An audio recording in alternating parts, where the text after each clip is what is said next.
Go. We're trying out ML Bellona in GBG. We actually tested her out yesterday in regular arena, so we did stream live. I stream from time to time. I don't have a set schedule, but I like to stream when there's like new units or like towards the end of the season, things like that, right? But we did get a chance to test her out, and she was kind of okay.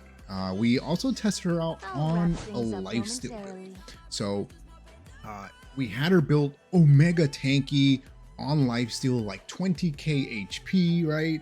I think it was like 1400 defense, something like that. But she wasn't doing enough damage. She had the survivability, but wasn't doing any damage. And so what we did is we put her on a speed set this time. She's on a speed higher damage. And so we'll see how well she does here. We're gonna go on the Chew.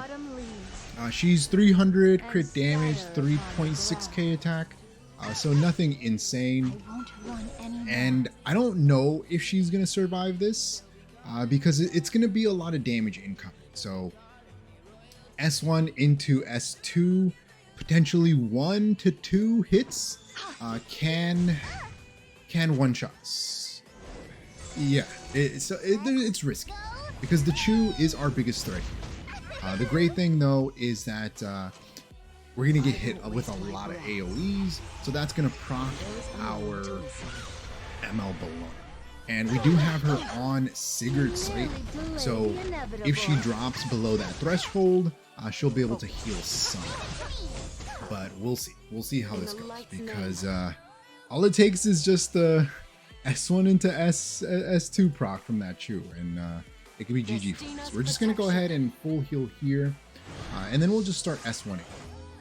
We really don't care about the immunities, but we do have Vigor now, and we also have the crit, right? So she does crit if the hit lands. So imagine having anti-crit, right?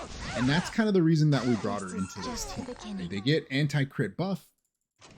All we need to take out the Chew, and then that's pretty much GG, right? She'll be able to soul burn, but you know, we got the S3 back up. She is on speed set for this GBG fight, which I kind of like a little bit better than the lifesteal. I mean, we do have Sigurd's there, so we'll see how well she does.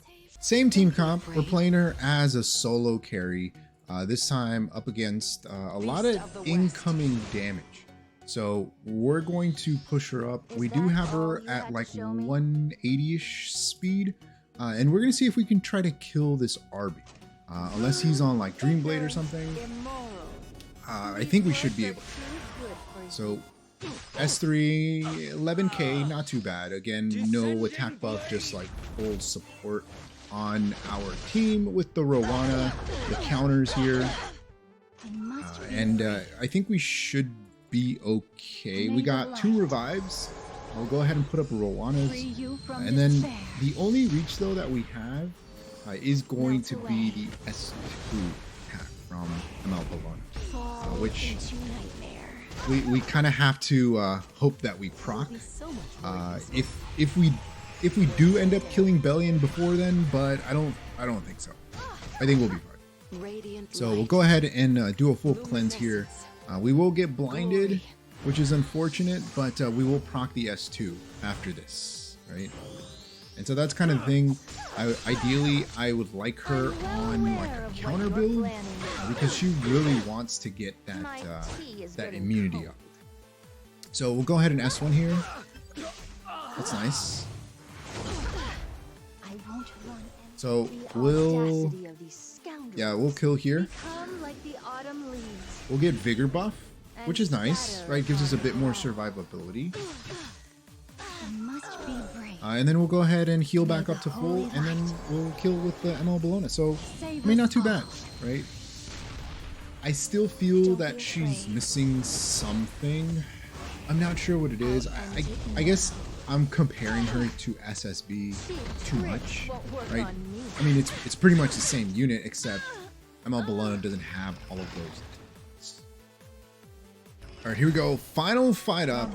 We're also testing out a Tywin. He did get some buffs too. we're bringing her in a slightly different comp.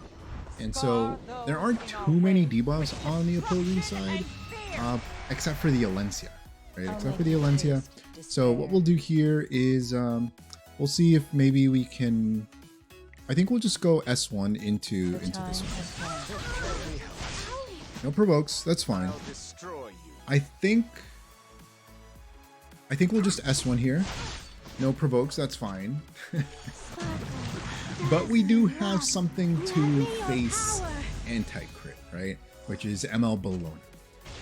We do have Tywin on a support build, but we'll see how long our units are going to last.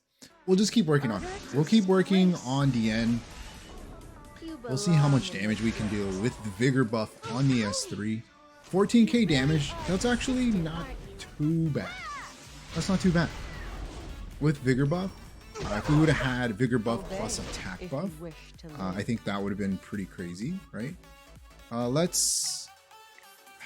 We gotta choose the kill here. Okay.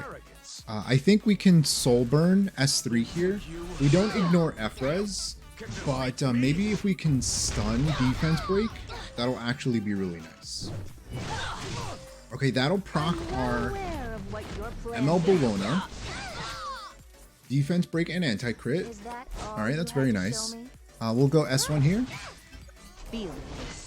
And we have to push back the Ravi. Now, we need to kill the Ravi before she S3s again. And so that's going to be kind of tough. But we do have something to face anti-crit, which is nice. I'll wrap things up momentarily. And we ramp up, right?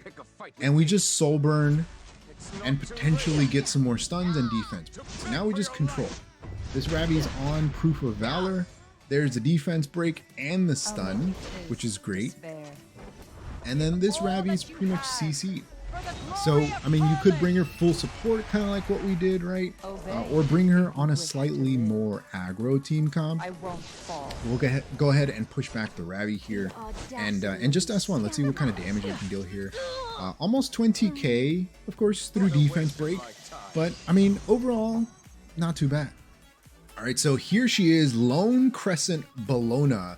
We have her at 3.6k attack, 1300 defense, 16k HP, about 190 speed, and 300 crit damage. I do have some wasted stats in crit chance, but you know, this is the best that I could do on a speed set.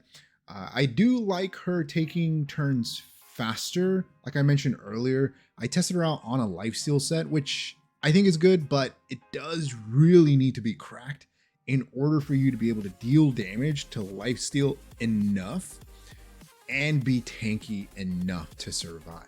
And so you do want her to take turns so that she puts up her immunity from the S1. The backbacks that she gives from the S2 can potentially deal a lot of damage. But if you're bringing in units like Ambitious Tywin, right, that's going to provide AoE defense breaks, you can pretty much bring in anyone that you want, right? Any AoE damage dealer, and you're going to put it to work. Her S3, I'm not a fan of. It does deal a significant amount of damage.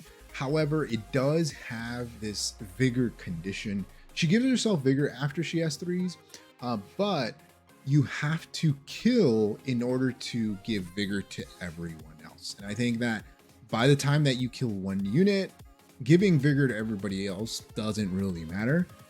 Like, for example, in GVG, because you probably already won, right? I don't think vigor is needed on everybody else. Maybe if she did something else, I think this shouldn't be on a condition. I think that she should S3 and just give everybody vigor, right?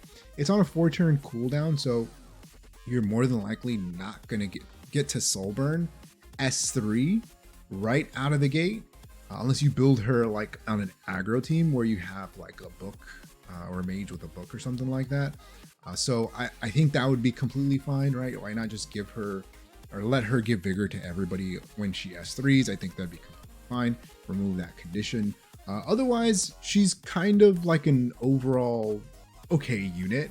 She doesn't really shine too much. I was comparing her to SSB. I think that SSB I don't know, her kit might be a little bit better because it has so much. SSB is her limited summer counterpart, right? Ignore this build. This is just for Wyvern one-shot purposes. But SSB's S3 has a 100% chance to make the enemy unable to be buffed, unhealable, and if she crits, she deals more damage. Her S2 also hits you with a backpack, but there's a 50% chance to decrease defense. And then her S1 has a target debuff, which increases the damage that you deal and decreases evasion by 15%. So she is overall a bit more viable as like a single carry, as to where ML Bellona, she just kind of sits there and does damage, I guess, you know, chips away at the enemy team, and doesn't really do anything other than give you vigor, or give herself vigor, and then give everybody vigor once she kills something. And then that's it. She doesn't really do anything else for the team. So in GVG, I think she's pretty solid, but you know, is she a must pull? I don't think so. I think overall she's okay, but I think that you could definitely wait and see if there might be any other new MLs on the horizon, and then kind of make up your mind. But let me know your thoughts on Lone Crescent Bellona. How has your testing been? You know, what does your build look like? I think that her like overall best build will probably be either like counter set to take advantage of the S1s, and to build her S2 backpacks, right? Or a potential Destro pen set. We did slap on speed pen set, and she did okay damage. The good thing about her is you don't need to build crit, so it allows you to actually deal more damage. But let me know your thoughts in the comment section below. Like always, if you enjoyed the video, hit that like button if you haven't subscribed. Hey, think about subscribing. It really helps the channel grow and reach more people like you who like content like this. Like always, thanks for watching. I'll see you next time. Peace.